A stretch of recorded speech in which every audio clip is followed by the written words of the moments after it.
Mbote na bandeko balanzinyo sur Dosta télévision bisika wapi ezwami bino na États-Unis, France, Canada na ebike bozali ebele vraiment pour na kolanda chaîne na bino moko Dosta télévision et bien Lydie Malou a eli bino le susu na émission oh wapi bolandaka makambo ya mboka boyeba ka lolenge nini RDC topé République démocratique du Congo toza ko évoluer na émission oyo vérité plus 243 code ya mboka nango na vérité plus 243 lelo Lydie Malou ayambeli bino monsieur Isaac Ngwenza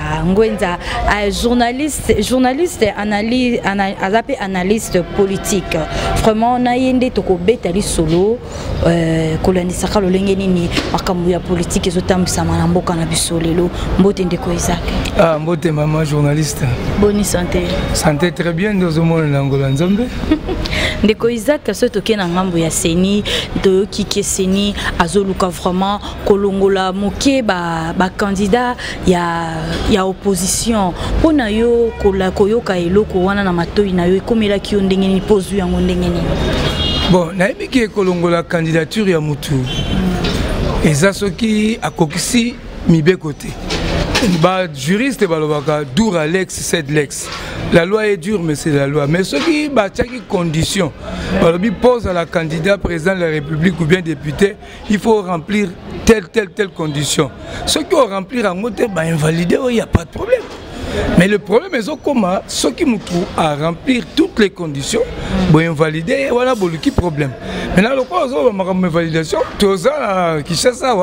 il y a déjà des rumeurs qui circulent que candidature à Jean-Pierre Bemba, invalidé candidature à Félix Tshisekedi, qui peine à Mouzitou. Bon, mais chaque candidature est basée sur la raison. Bon, na réseau à Mouzitou, incompatibilité, na parti na Epalou, so ba invalidé. En tout cas, je ne peux plus beaucoup insister. Félix Tshisekedi, on est en train de parler na makambu ya ba faux document. Je ne sais pas, tantôt nationalité, je vais vérifier qu'il y a la nationalité belge de Bazoloba et qu'il va invalider la candidature parce que c'est un belge. Là, c'est la faute. Ou encore, je vais invalider la candidature parce qu'il a présenté un faux document. En droit, faux et usage des faux, ils seront toujours condamnables. Mais ceux qui conditionnent les alliés réunité et qui va invalider la candidature, il y a un problème. On a qu'à Bemba. Déjà avant ça, il y a une semaine, MLC Basaki, déjà campagne à réveil populaire. Pour il y avait déjà des réunions qui se faisaient autour de la candidature à Jean-Pierre Bemba. D'ailleurs, dès qu'il y a commencé le 1er août, pouvoir et comment les Congolais ont montré leur attachement à Bemba. Et ça crée des frustrations à côté de la Bango. Et Bazo Lukasiko, moyen à invalider.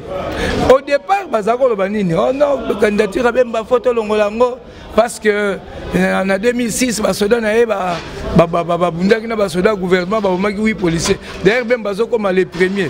Sur la chaîne na Bango, la Télé 50, Digital Congo, RTNC, Basa qui même documentaire mon Bimba. Oui, ça conflit en 2006, tant que Basoda Jean-Pierre Babundaki na Basoda gouvernement, oui policier, un problème de la justice congolaise. Malheureusement, Banda Makamongo en 2006, il est 12 ans. Motomoko atikala ko kote sa plainte.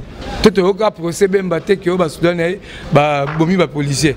Bon, na mokuse na ina loba makambo ya ko invalider ba candidature et ali d'abord bazo banga Bemba.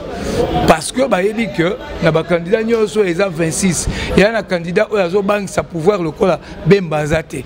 A candidat azo na chance ebele so a Tchelibaya aleka. Nde ba ko luka moya ko kasser. Mais so ba sali yango, ils ne savent pas eloko ko ya simana yango.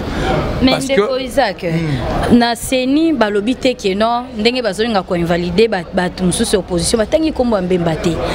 Nini esala bino bo banda ko banga kaka Mbemba do kuna kaka opposant za kaka Mbemba. Merci. Opposant mususu aza kuna te. Non, ezate ke bazo banga Bemba te. Tu sais ba politicien tant ba sa politique, ba sa ka bango moko te. So bango bazo lokeza ba to mususu pe ba lokaka. Donc ezana ba rumeur déjà ou ba rumeur de plutôt ba fuite déjà bimaki.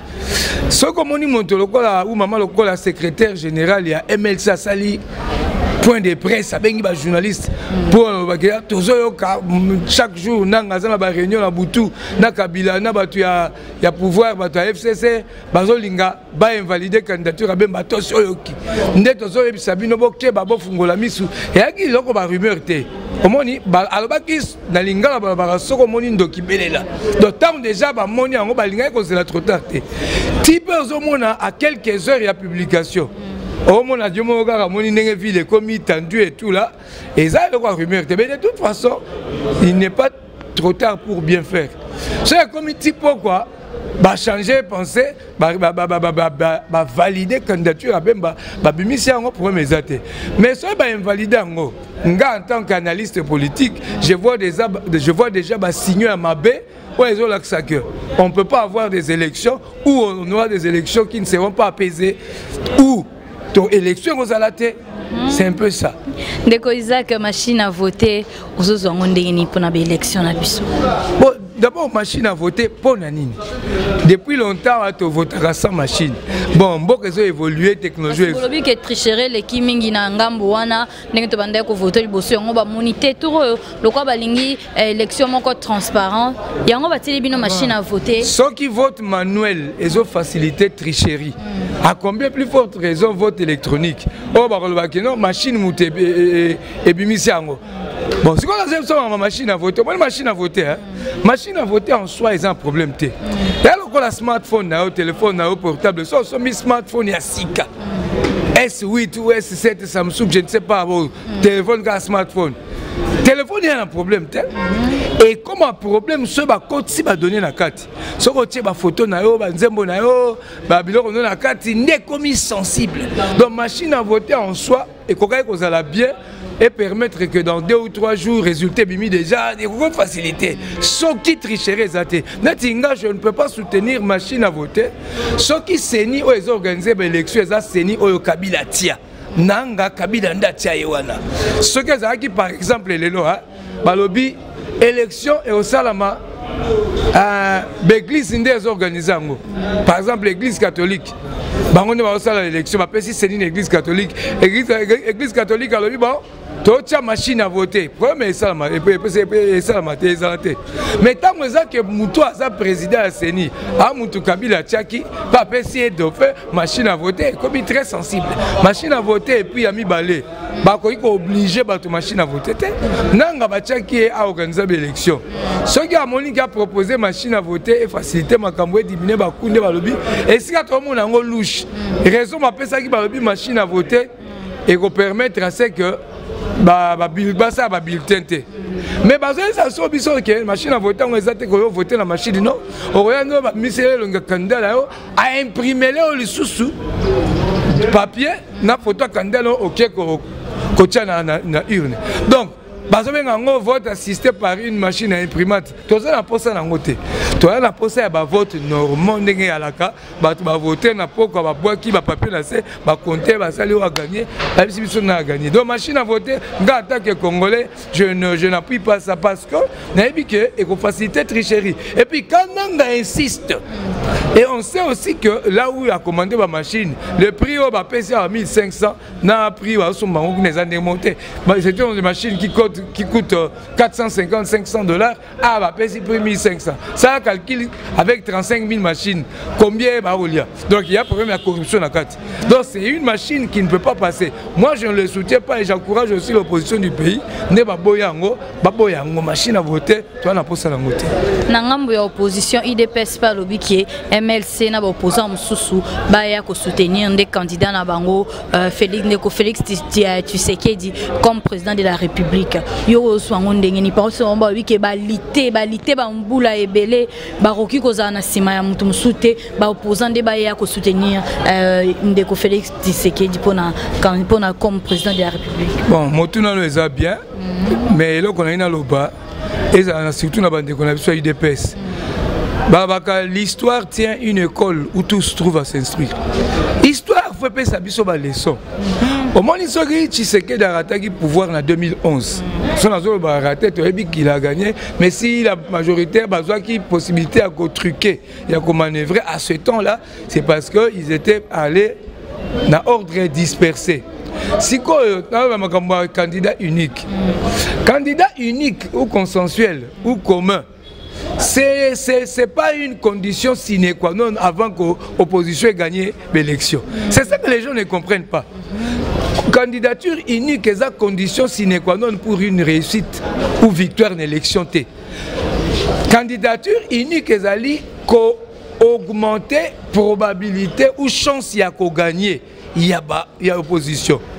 Mais ce qui sikoyo bato IDPS balobi il faut Bemba soutenir bango.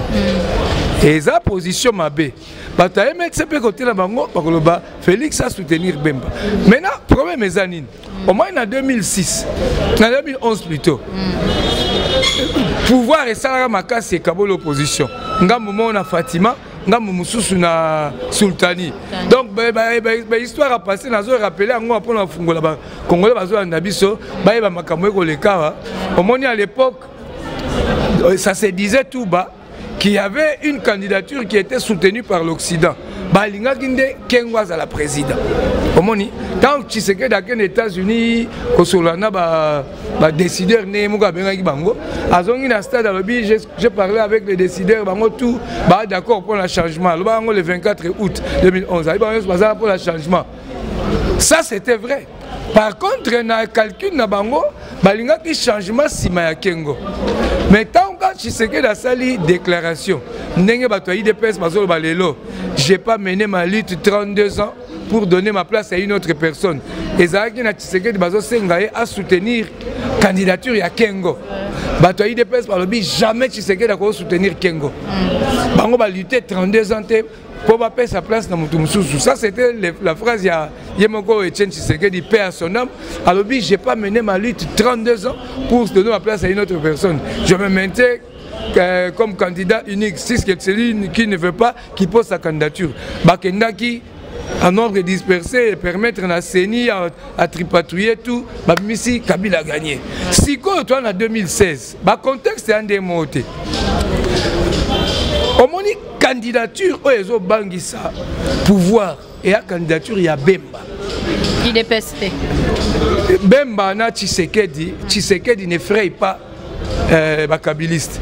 Bakabiliste et Babanga Mingi Bemba. Peut-être, les opinions, peut-être, bon, Tshisekedi a dit non armé, tout. Babi que Bemba hier, c'était aussi quelqu'un qui avait pris le pouvoir par les armes. Peut-être ça, mais qui à cause de ce minute, la personne ou la candidature qui fait plus peur, le pouvoir est à Bemba et à Félixité. Bon, maintenant. Il y a un autre opposant, on parlait aussi des candidatures autour de lui, Katumbi. Katumbi, Baboyi a repris sa candidature, il a réussi à repérer ça contre le Congo, à Libanda. Mais Katanga déjà dans l'andi Kyungu a lobby, il n'y aura pas des élections au Katanga, sauf qui Katumbi a candidaté.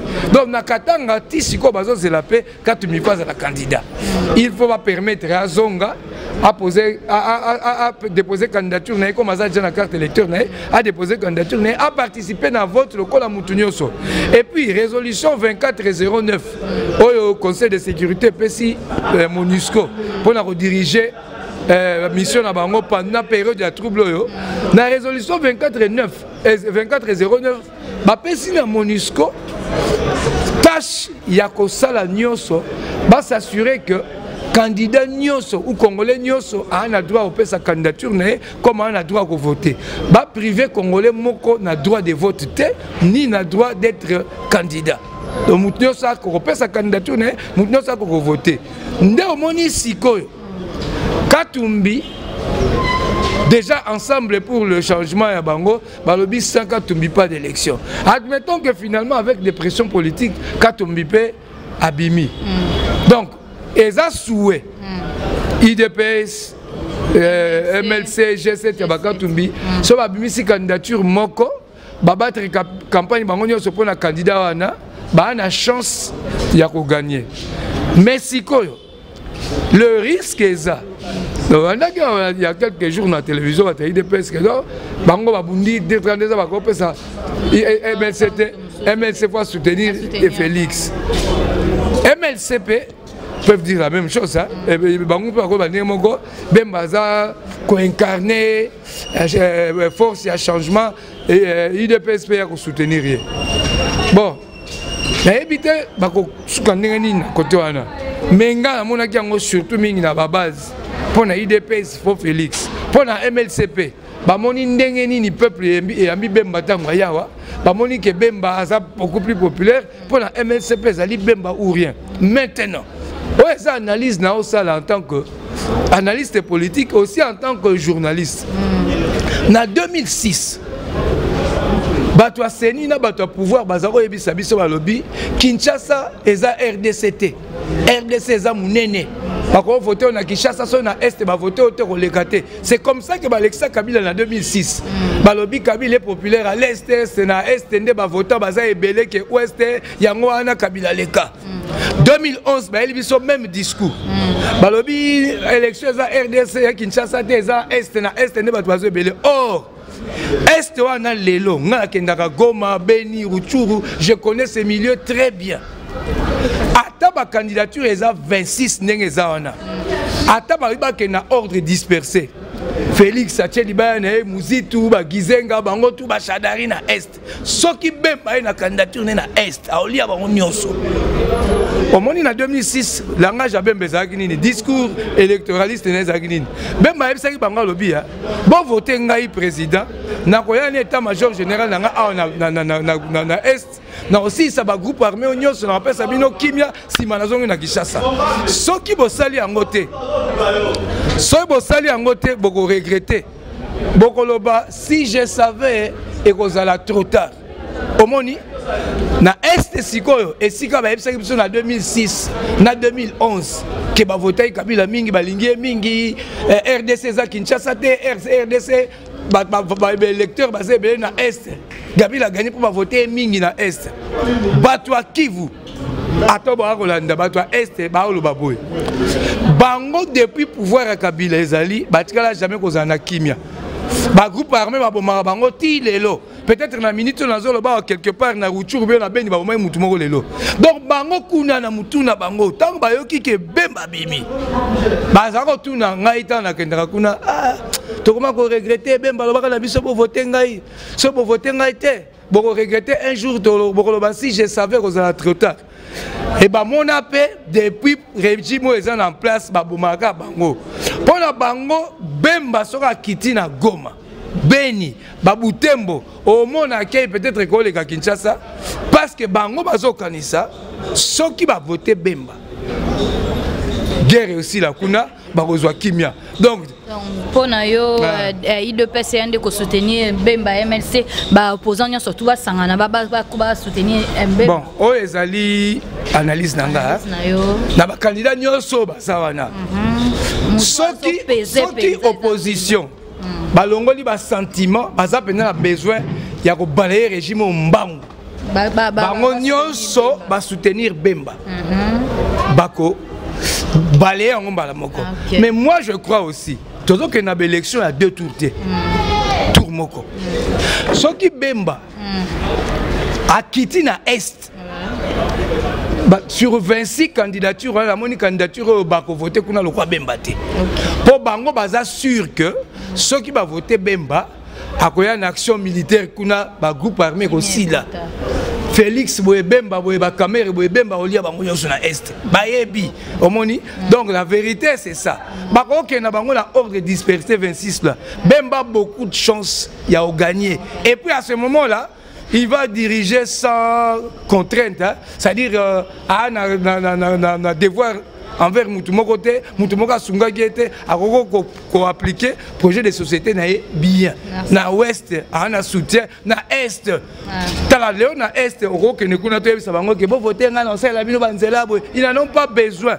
La paix est la capitale. Ils mangent très bien, bien, mais guerre kaka ici là. Or, Chadari, Kuna Rolekate, parce que on ne veut plus d'eux. Ils ont échoué à Opesa Kimia na Est.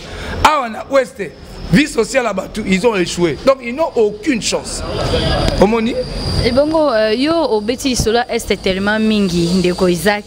Kuna na est bazora ndeko Robert Rwandais ngeni babenga kai Rwandais ou bien congolais. Pour to linga vraiment to ye bato to éclaircir moi bandeko ba congolais mingi côté ndeko Robert. Bon, Omoni Robert c'est l'un de cette histoire qu'on appelle Banyamulenge. C'est-à-dire ce sont des Rwandais qui étaient venus du Rwanda il y a longtemps. Bayaka qui immigré dans la RDC, Bazwa il y a Idjui, côté à sud Kivu Kuna et comment le territoire na Bango. Ce sont d'originaires du Rwanda.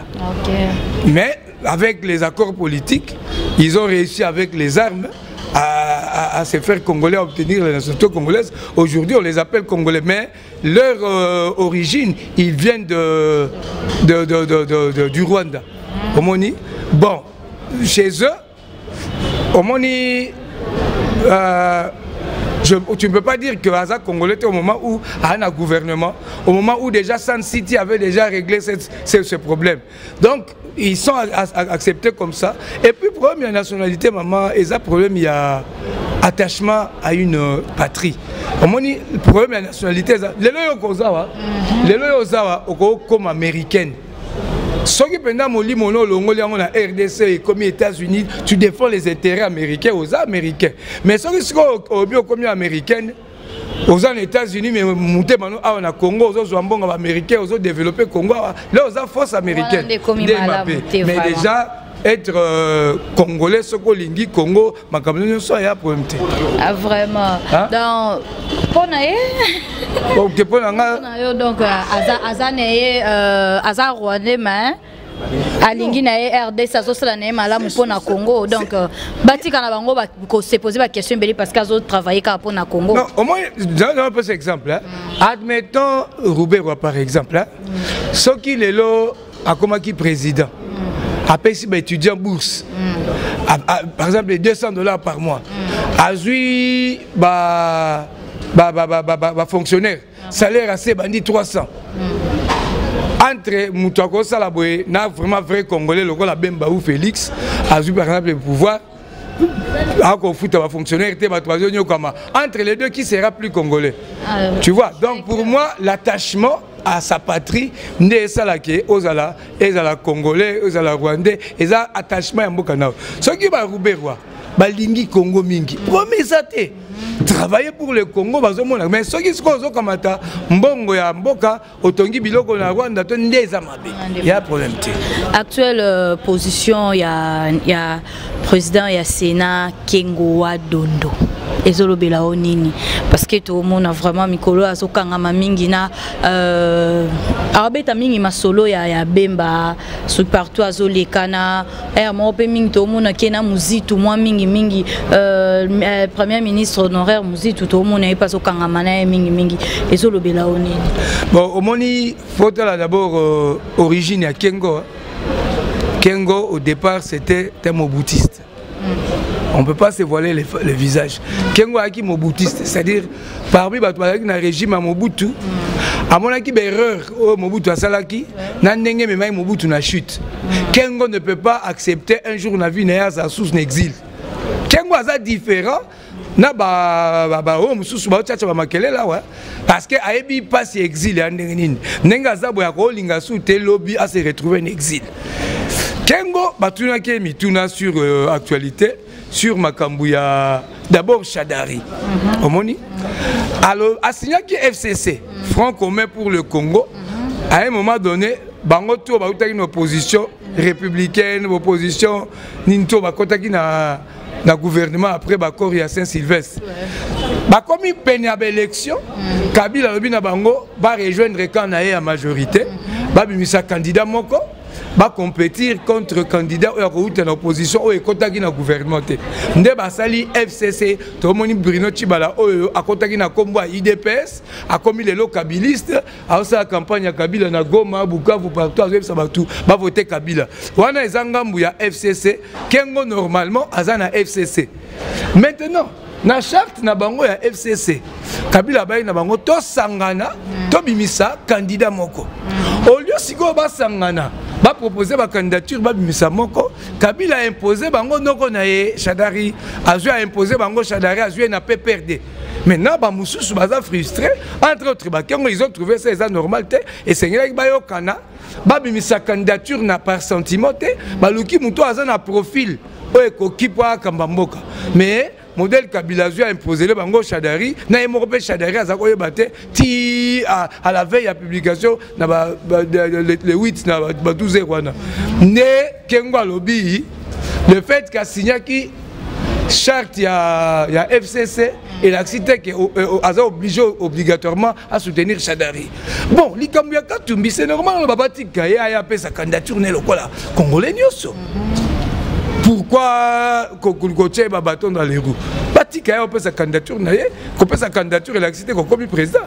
Comme ba ko voter comme ko choix mais du moins bati kaye à jouir na droit civique na ye. Na pona bemba. Mais déjà Kengo c'est un juriste hein, qui procureur normalement sur le plan du droit quelqu'un qui a été professeur de surcroît donc Aza juriste à Moukete sur le plan du droit du fait que Bemba était présumé il n'était pas condamné il était présumé